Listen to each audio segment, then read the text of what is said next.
స్వామి. మా ప్రభా, యెహోవా యందు భయభక్తులు కలిగి ఆయన త్రోవలందు నడుచు వారందరూ ధన్యులు. నిశ్చయముగా నీవు నీ చేతుల కష్టార్జితం అనుభవించదవు. నీవు ధన్యుడవు, నీకు వేలు కలుగును. నీ లోగిటి నీ భార్య ఫలించు ద్రాక్షవల్లి ఉండును.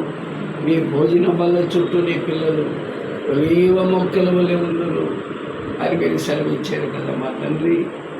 యెహోవా యందు భయభక్తులు గలవాడు ఇలా ఆశీర్వదించబడి అని మీరు చెప్పారు కదా నాయన. మా ప్రభు ఇద్దరు బిడ్డలు ఇచ్చారు, అందరూ బట్టి కొంటున్నారు ప్రభా. ఈ బిడ్డలు పెరిగి పెద్దవారై మంచి విద్య అభ్యసించి మా ప్రభా మంచి ప్రయోజకులుగా స్థిరపడ్డ కృపానికి గ్రహించి నడిపిస్తారు. రాబోయే దినాల్లో ఈ బిడ్డలు ఇద్దరు కూడా మా ప్రభా మీలో అభివృద్ధి చెందడానికి తన ఏర్పాట్లు దయచేయండి. అట్లాగే మీ దాసులు చేస్తున్న సేవా పరిచర్య అంతటి దీవించండి. పరిచర్యలో ప్రతి అవసరత మీరు తీర్చండి. అమ్మాయి ప్రభా బిడ్డ మీరు తీర్చున్నారు. ఈ బిడ్డలిద్దరినీ కూడా మీరు ఆశీర్వదించి దీవిస్తారని యేసు నామములో వేడుకొనుచున్నాం తండ్రి. ఆమేన్.